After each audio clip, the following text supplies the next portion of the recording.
All right, I'm live now. Trying to figure out some stuff still here on YouTube. Having trouble figuring some of this stuff out. Let me see if I can't get a link here for what we're doing. Yep, there we are. Mute this quick. There we are. Oh, mute. Share, copy, Facebook. Eventually, I'll figure out how to do this in a way that is better and more streamlined. So I apologize. We're still trying to figure this out. It's a little new. All right, create post. I'm live now. Paste. Post. All right. So yeah, I'm live now. It's good to see a few of you here. Faith, Larry, I'm glad you guys are here. I just posted it to Facebook as well. And like I said, I'm trying to figure out how to do YouTube. Facebook, they both have pros and cons to them a little bit. Being easier in certain ways and then others. Like YouTube, I think is more versatile. But Facebook, like I get on and boom, I'm done, and I can do it from my phone without a problem. I'm having trouble figuring out how to do YouTube from my phone in a way that makes sense and doesn't cause me a bunch of trouble. But I'll figure it out. I'm going to talk to Mike Lewin. He can help me out. And then, yeah. So now it's the afternoon update. It's good to be with you. Stuff's happening as we go on. I don't know about you guys. This is kind of how I feel. I've been mopey and dumpy today. Then I had a good snack, and now I feel better. And I moved my body a little bit outside, and I was making some things. But I have this. There's like this kind. I just have some anxiety about some things. Like part of me wants to be like, I'm over this with the masks and with being afraid of everybody. But then there's the other part of me that's like, no, we're not quite out of the woods. You know, it's okay to still be cautious, and that doesn't make you a coward. And that's so it's trying to figure out, it's trying to navigate this stuff. It's tricky, and this is stressful. But I just have this kind of anxiety, I think. You know, we're talking about getting back to worship, which I'm very, very excited for, but I think there's still, maybe there's some anxiety with that gnawing, because having everybody together means that there's some risk, so that, you know, just stuff to balance. But I think I can speak for everybody when I say, good grief, I'm done with this. It's horrible. I hate being afraid of my neighbor. I hate wearing the mask. I hate that I can't see my family. I hate that I can't see any of you. It's just stupid. So there's my thoughts on some of this. But I still think it's okay to continue loving our neighbor by slowing the spread of disease. But I also think that our culture worships the God of safety. And so these are the two thoughts that I kind of have dissonance about. Like, we're safe about everything. You can't let anybody do anything anymore without constantly hearing about how dangerous it is, whether it's letting your kids walk to 7-Eleven, or just even sit in the car while you go into the gas station without somebody calling the cops on you and reporting you for child abuse, or if it's the constant washing of hands for, you know, we just are very, very paranoid culture, I think. And now it's amplified because of the pandemic, I think. So now all the voices that have been saying all these things for decades are able to say, see, look what happens when you don't wash your hands and wear a face mask and when you leave your house. So I'm really torn. I'm really struggling with this. And then, like I said, maybe it's amplified right now because we're considering our plans for reopening and gathering again as a congregation. How do we do this safely and responsibly while not? How do we do this safely and responsibly? without any qualifiers, where we can gather around the word and the sacraments as the body of Christ that God has assembled here. So there's some thoughts. I also got some other stuff mulling around because some false teaching things that annoy me. I don't know. It's just a funk day. Maybe it's because it's cool out and cloudy and the dang weather doesn't know whether it's spring. We're just going to, all of a sudden, it's going to be 1 billion degrees in summer. We're going to miss spring completely. Gosh, I don't know.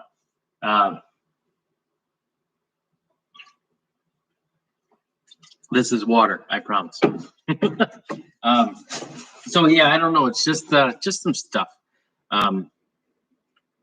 Anyway, what hasn't changed is the word and the catechism. So let us consider the catechism. I gotta find it in my pile of junk here. I cannot keep this space clean to save my life. There it is. Up on my shelf I put up. All right, we are continuing at the table of duties before we get into the Christian questions and their answers. So we've done pastors and hearers, and we've done civil government and citizens. We've done husbands and wives and parents and children. Oh, I got sawdust in my hair. I got bits of sawdust and stuff in my hair. Look at my giant cabinet. Maybe I'll take you on a tour of my cabinet in a minute because we could pretty much live in there if we needed to. It's huge. We've done parents and children, and so now we are on workers and employers. So from Ephesians 6 and Ephesians 6, 5 through 8, and then Ephesians 6, 9 for employers, we have these words from Paul that Luther has curated for us. Slaves, obey your earthly masters with respect and fear and with sincerity of heart, just as you would obey Christ. Obey them not only to win their favor when their eye is on you, but like slaves of Christ, doing the will of God from your heart. Serve wholeheartedly, as if you were serving the Lord, not men, because you know that the Lord will reward everyone for whatever good he does, whether he is slave or free. And then to employers. Masters, treat your slaves in the same way.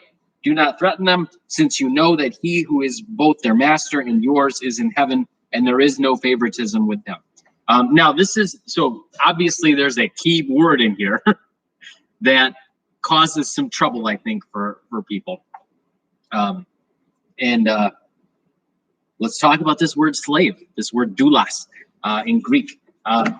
So we have a cultural history in our country that understands slavery very differently from the first century. Now, this obviously talks about slaves, and then Christianity gets the criticism leveled against it that God or the Bible promotes or supports slavery. Now you got to ask, what do you mean by slavery when that gets leveled against Christianity? Because Paul explicitly says in more than one place, and the Old Testament, especially the prophets, articulate this very, very graphically, that God is not okay with chattel slavery, with slavery that dehumanizes or steals people. That is expressly forbidden all over the place. It's not okay to have slaves. Now, we need to understand this too, that slavery, the way they're talking about it, is a part of their culture and a part of their economy, and it is not something that we have. So the closest one-to-one analogy that we have to their understanding of slavery, the slavery that Paul is talking about here in Ephesians, is something along the lines of if you own a house and you have a mortgage on that house, technically the bank still owns the house. And technically the bank owns you. And so you are paying the bank back for that. And if you don't pay it, they'll take your house or they'll put you in jail or whatever. That's something like this. So there was an end to slavery. So people, if they were in debt, they would sell themselves as slaves to people in order to pay debts. And usually it was contractual. So there would be an end date on that or some circumstances. So it was not human trafficking. It was not slavery based on racism, which is another part of our understanding of slavery as a 21st century post-slave trade, post-African slave trade people. So this is not so this is not to say that there weren't racists in the first century or that they didn't have slaves because of racism. But for one thing, we are not permitted to be racist because we have all descended from Noah. So we are not allowed to be racist because there is only one there's only one group of people, and it's humanity. Now, how that's broken up, that's a whole other conversation. But you're not allowed to hate somebody because of something superficial like the color of their skin. They're all created by God. All people are, no matter what color your skin is or how much melanin you do or don't have. That is not a reason to hate somebody or to be prejudiced against somebody or to purchase somebody's body. That is, like I said before, that is expressly forbidden. The other thing is, because people have dignity because they are made by God, we are not permitted to steal other people, I guess a good way to put it. So a lot of people have trouble realizing this, but slavery is still very much alive and well. Human trafficking is a real thing, and it's horrifying, and it's all over the place. It's in Detroit. It was in Wisconsin. Actually, I had a lady in Wisconsin who was a social worker in the Appleton, Fox Valley area for 35, 40 years. And she was very involved in raising awareness and educating about human trafficking. And I think it was Milwaukee. It was Milwaukee. Milwaukee is like the Harvard for pimps. So if you want to go learn how to be a pimp, that you go to Milwaukee and there you learn the trade of trafficking human beings for sexual work. It's scary and it's real and it's happening now. And there's all kinds of stuff. There are businesses in Appleton that were directly profiting from trading people. So this is not acceptable stuff. And Scripture makes this very clear. Paul lumps in with murderers and adulterers and fornicators and evildoers, enslavers. They're not smiled upon by God. In no way is slavery, the way we understand it, promoted, supported, encouraged, or endorsed by our God. It just isn't. It's factually incorrect to say that it is. Now, that being said, like I said, people would indenture themselves or sell themselves as slaves. And the word they would use was doulos, or slave. That's how we translate that. Is in order to pay a debt, or if they, that was how they would deal with some of these things. So it was different than how we are now. So freedom there wasn't the same understanding of freedom now, although Christianity, largely in the West, had a big part of ending chattel slavery as we know it publicly, like for the African slave trade, because of the inherent dignity of human beings who were created by God. But suffice it to say, we can say simply, workers. If you are employed by somebody, you're working for them. They are your master. You are their servant. So masters, treat your slaves or treat your workers in the same way. Don't threaten them, since you know that he who is both their master and yours is in heaven, and there is no favoritism with him. So that's to the employers and supervisors.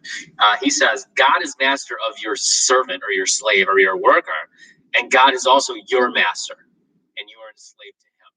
So that's what we talk about this when we talk about how we are slaves of righteousness or slaves of Christ. And it's an okay way to talk about this, actually, although we have to unpack the word because it's so loaded. Oh, my audio is inconsistent.